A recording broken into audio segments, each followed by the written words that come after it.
Alejarse de la información hegemónica y explorar fuentes alternativas, minoritarias o incluso de pensamiento crítico de culto puede revelar perspectivas que suelen quedar fuera del discurso dominante. Esto no significa aceptar todo lo alternativo sin filtro, pero sí abrir la posibilidad de contrastar, cuestionar y ampliar el marco de interpretación sobre muchos temas. Por ejemplo, en historia se pueden descubrir interpretaciones revisionistas que rompen con la narrativa oficialista. En política o sociología, ciertos enfoques alternativos pueden explicar fenómenos sociales que la corriente dominante no logra abordar bien. Por ejemplo, el tema del socialismo. Se cree que el socialismo es un concepto exclusivo del marxismo, que si algo es socialista, debe ser por consiguiente implícitamente marxista. Sin embargo, esto no es así, existiendo distintos socialismos, quizá no reconocidos por consensos académicos, que tienen su fundamento económico y filosófico, y que fueron planteados por algunos autores incluso antes de Marx y otros después. El socialismo nazi o nacionalsocialista sería un ejemplo, quizá el más famoso, pero hay más. El socialismo no es exclusivo del marxismo, aunque la hegemonía académica y cultural, sobre todo desde el siglo XX, ha tendido a identificar ambos términos casi como sinónimos. Antes de Karl Marx, el término socialismo ya existía y tenía significados diversos. A inicios del siglo XIX, el socialismo era más bien una aspiración moral y filosófica de una sociedad más justa, igualitaria y comunitaria.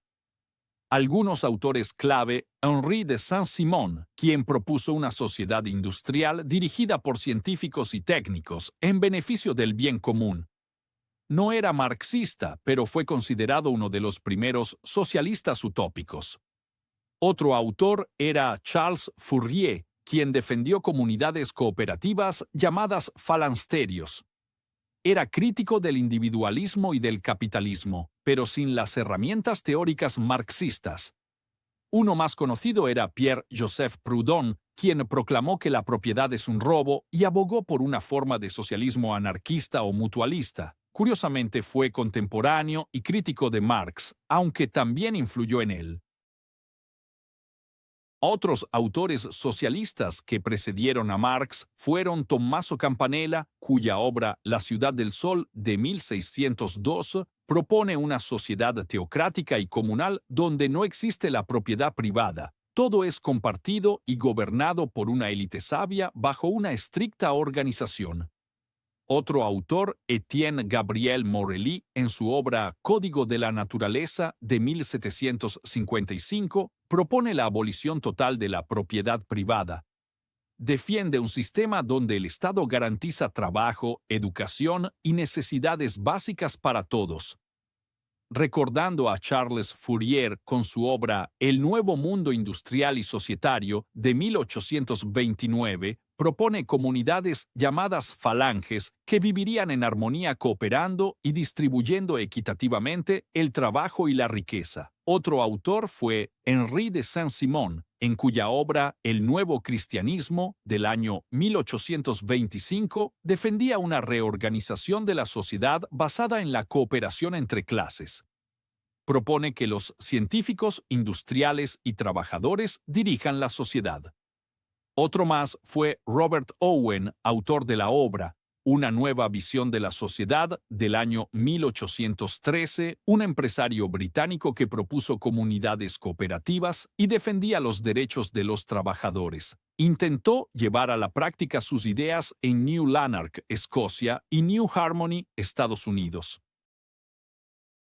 Sumando a ellos, tenemos a otros autores colectivistas como Etienne Cabet, cuya obra clave, Viaje a Icaria de 1840, propuso una sociedad comunista igualitaria e inspiró comunidades utópicas en Estados Unidos llamadas icarianos. Mezclaba ideas cristianas con comunismo primitivo. Ya el francés Louis Blanc, en los tiempos de Marx, proponía talleres sociales gestionados por los propios trabajadores con apoyo del Estado. Decía, a cada cual según sus necesidades, de cada cual según sus capacidades. Antes que Marx popularizara una frase similar. El irlandés William Thompson, con obras clave como Inquiry into the Principles of the Distribution of Wealth, influenciado por Bentham, combinó ideas utilitaristas con una crítica a la propiedad privada. Fue una figura clave en el socialismo británico temprano. El francés Pierre Leroux, intelectual que acuñó el término socialismo, abogaba por una sociedad fraternal basada en la igualdad, la propiedad común y el trabajo asociado. Estos autores se agrupan usualmente como precursores del socialismo moderno y sus propuestas se caracterizan por un enfoque ético, moral o comunitario, muchas veces idealista, frente al análisis histórico y económico trasnochado que introdujeron Marx y Engels posteriormente. Hablemos ahora de los socialismos no marxistas. A lo largo de la historia se desarrollaron varias corrientes socialistas paralelas o divergentes del marxismo, algunas muy heterodoxas. Socialismo cristiano, inspirado en valores del Evangelio como la solidaridad, la humildad y el rechazo a la codicia. Rechaza tanto el capitalismo salvaje como la lucha de clases marxista. Ejemplo, Wilhelm Emanuel von Ketteler en Alemania o Dorothy Day en Estados Unidos. Socialismo nacional. El nacionalsocialismo, nazismo, planteó una forma de socialismo no marxista con un claro enfoque etnonacionalista y autoritario. Hitler y otros nacionalsocialistas despreciaban el marxismo, pero defendían la intervención estatal fuerte en la economía, la eliminación de clases internas a favor de una unidad nacional y ciertas políticas sociales colectivistas. Defendían a la subordinación del capital privado al Estado nacional, no la abolición de la propiedad privada como en el comunismo. Socialismo anarquista, como el de Mikhail Bakunin o Enrico Malatesta, que proponían abolir tanto el Estado como el capitalismo. Muy distinto al marxismo autoritario-leninista, defendían la autogestión, las comunas libres y el rechazo a toda jerarquía impuesta. Socialismo distributista, propuesto por pensadores católicos como G. K. Chesterton y Hilaire Belloc, en reacción tanto al capitalismo como al socialismo marxista. Su objetivo era repartir la propiedad entre muchas personas, no concentrarla ni abolirla, inspirado en la encíclica Rerum Novarum. Socialismo tecnocrático. Surge en el siglo XX con ideas como las de Thorstein Veblen o movimientos como Technocracy Inc., que defendían que ingenieros y científicos debían gestionar la economía para el bienestar general, no políticos ni empresarios. Múltiples versiones del socialismo se han planteado y aplicado a lo largo de la historia humana, particularmente a partir de la era industrial. Algunos de los más populares son el socialismo marxista, destrucción de las clases sociales y de la propiedad privada, la socialdemocracia, forma enmascarada del marxismo, y el socialismo de la tercera posición, basado en el patrón trabajo. El socialismo, en su definición básica, es una ideología política que designa aquellas teorías y acciones políticas que defienden, en principio, un sistema económico y político, basado en la propiedad o posesión de los sistemas de producción y su control administrativo por parte de los mismos productores o realizadores de las actividades económicas, trabajadores, y del control de las estructuras políticas civiles por parte de los ciudadanos. Por ello, normalmente, el socialismo se asocia a la búsqueda del bien colectivo, al desarrollo en cooperación e incluso la igualdad social. Eso sí, las definiciones de estos aspectos del socialismo pueden variar drásticamente.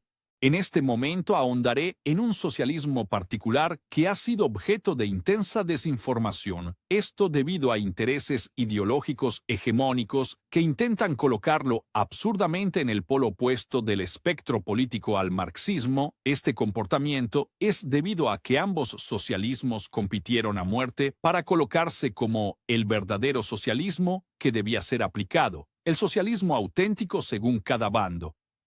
El bando ganador se apodera de las universidades estableciendo un discurso maniqueísta que busca desvirtuar al bando perdedor. Es lógico que dos socialismos compitan a muerte, como dos mafias, Pero el ganador ha llegado a extremos tan absurdos que desafían toda lógica, distorsiona la realidad describiendo a su enemigo con un montón de disparates.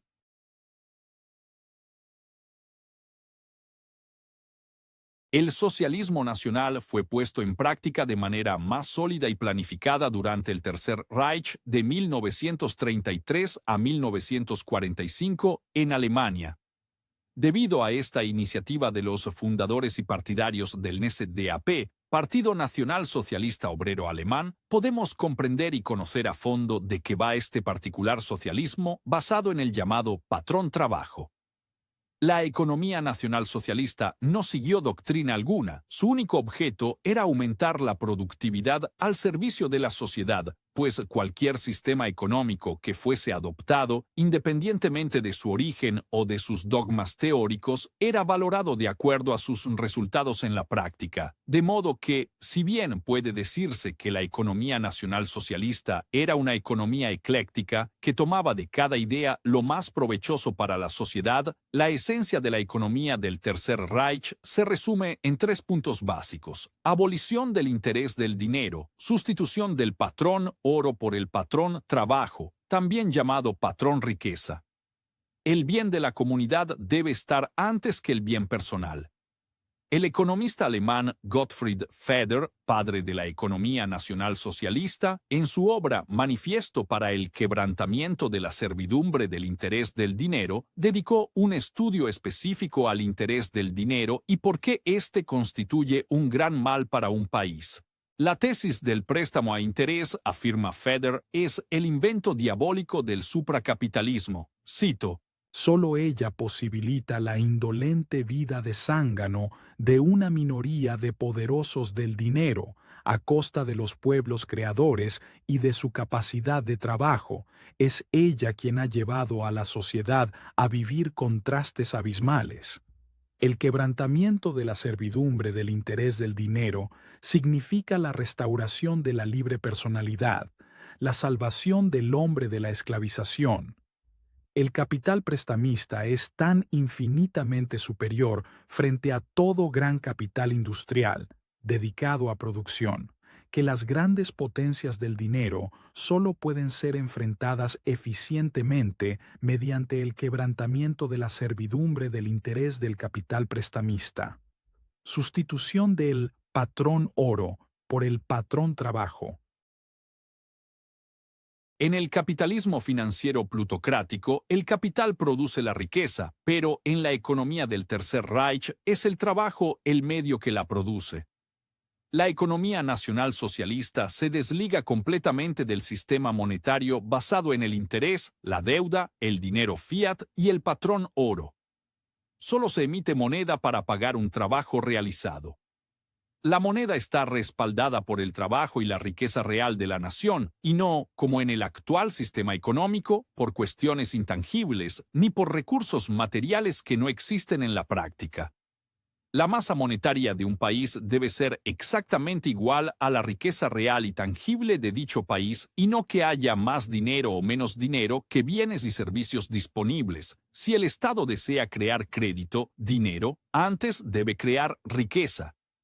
Los beneficios producidos por las obras públicas costean su propia construcción. Por ende, las obras se pagan a sí mismas y cada vez que se hace una obra, simplemente se crea dinero para pagar a los trabajadores y así aumenta la masa monetaria conforme al valor real de la obra. De este modo, el asunto de los impuestos sufriría una revolución total en un sistema económico nacional socialista. Los impuestos podrían bajar muchísimo y hasta suprimirse del todo, lo cual era el objetivo final de los nacionalsocialistas alemanes. Gemeinnütz geht vor Eigennutz es un lema en idioma alemán usado durante el Tercer Reich que significa el bien común antes que el bien individual. Representa uno de los estamentos ideológicos clave del nacionalsocialismo, su máxima ley moral, así como de la economía nacionalsocialista. Oswald Spengler afirmó lo siguiente, cito: toda vida económica es la expresión de una vida psíquica. Una economía puede moldearse según el alma de una generación. La economía tiene un deber moral. Desde Adam Smith hasta Marx se utiliza un análisis eminentemente materialista. Tenemos una concepción nueva de la economía que está situada más allá del capitalismo y del marxismo. Por su parte, Feder afirmaba: Las finanzas deben estar al servicio de la comunidad. Los plutócratas no deben formar un Estado dentro del Estado. En el área de la política social, nuestro principio debe ser: el bien general es la ley suprema. Algunos críticos, en un tono más alarmista, describieron el socialismo alemán de la siguiente manera en la revista Times en 1940. Hitler ponía en práctica el patrón trabajo, opuesto al patrón oro. En sus relaciones comerciales internacionales, preconizaba el barter, trueque, y estaba dispuesto a no aceptar los préstamos bancarios extranjeros. La banca alemana había sido embridada y puesta al servicio del Reich. Esto era fatal para la alta finanza internacional, no ya por el hecho de haber perdido al importante mercado alemán, sino por el peligro que representaba el Reich, en su doble vertiente de su expansión económica y de ejemplo para otros países que desearan romper las cadenas de la Kapinter. En plena guerra, en Alemania, no se habla de la necesidad de aumentar los impuestos, ni de estimular el ahorro, ni de lanzar enormes empréstitos de guerra. Muy al contrario. Recientemente, acaba de abolirse un importante impuesto. El dinero es tan abundante que, desde nuestro punto de vista, no tiene explicación. Hitler parece haber descubierto el secreto de trabajar sin un sistema financiero clásico y haber puesto en marcha un sistema basado en el movimiento perpetuo. Bien, ¿a qué se refería exactamente? Para entender el socialismo de los alemanes de aquella época, habría que explicar lo siguiente. En los países capitalistas, si no había dinero, todo el trabajo se paralizaba. Por ejemplo, la crisis del 29 se generó porque los capitalistas de Wall Street cerraron el grifo del crédito y luego crearon un gran pánico especulativo. En el capitalismo, si el dinero escasea, da igual que haya obreros cualificados o fábricas en perfecto estado de funcionamiento. La economía no funciona. Esto subordina la economía a la política monetaria y financiera, es decir, a los que controlan el grifo del crédito, bancos centrales y privados, los verdaderos propietarios de la moneda. Solo cuando los bancos quieren, empieza a fluir el capital y este reactiva la economía. En la economía nacional socialista, un socialismo trabajista, era al revés. Es un aquí no ha pasado nada, que las fábricas funcionen, que los obreros trabajen y a fin de mes son retribuidos económicamente con el único fin de facilitarles que puedan intercambiar el sudor de su frente y la riqueza creada por otros bienes y servicios producidos por compatriotas suyos. En el primer caso, son los banqueros y los mercados los que controlan la emisión de moneda. En el segundo caso, son los trabajadores y el Estado los que controlan la emisión de moneda. Tanto produce, tanto dinero generas. El Tercer Reich no creaba dinero para financiar obras. El Tercer Reich directamente se ponía a trabajar en las obras, emitiendo dinero a medida que la obra era completada. El dinero se emitía para pagar al trabajador. No se necesitaba dinero para trabajar. El dinero era una consecuencia del trabajo, no de la impresora. Los alemanes habían realizado 3 principales acciones contra el capitalismo. Abolieron el interés del dinero, abolieron el patrón oro y se pasaron al patrón trabajo y abolieron el dinero fiat creado de la nada. El nuevo Reichsmark estaba respaldado por trabajo productivo, por ende, de un bien o servicio susceptible de ser comprado o de dar beneficios. En otras palabras, el dinero estaba respaldado por un activo real y por un trozo real de un PIB real, no por la confianza de los mercados ni por una deuda. Un banco puede prestar dinero sin interés. El Banco Central de Alemania, es decir, el equivalente a la Reserva Federal hoy en día para Estados Unidos, se llamaba Reichsbank y creaba dinero libre de deuda y de interés, que representaba un trabajo realizado y que era propiedad del poseedor de dicho trabajo, no del banco. Hoy, todo el dinero que existe es propiedad del banco, no representa un trabajo, sino una deuda o una maniobra especulativa, y encima esa deuda es a interés. Eso condena al sistema económico a seguir creando dinero indefinidamente, con el verdadero objetivo de concentrar cada vez más riquezas y medios de producción en menos manos. En el capitalismo se imprime dinero sin ningún criterio claro, simplemente los mercados abren y cierran el grifo del crédito según esté la confianza. Durante la época del Tercer Reich, el resto del mundo imprimía dinero como contrapartida al oro. Los nacionalsocialistas dijeron, hay muchos activos además del oro, y el trabajo es un activo en sí mismo. Quien trabaja debe ser pagado, y si no hay dinero para pagarle, pues se crea. Antes, naturalmente, había que salirse del sistema monetario anterior. El patrón trabajo se saltaba los mecanismos de aquellos que emplean la emisión de dinero como herramienta de acumulación y robo del trabajo ajeno. El dinero no tiene valor por sí mismo, solo es un bono por trabajo efectuado, una mera herramienta para facilitar el intercambio de trabajo, bienes y servicios.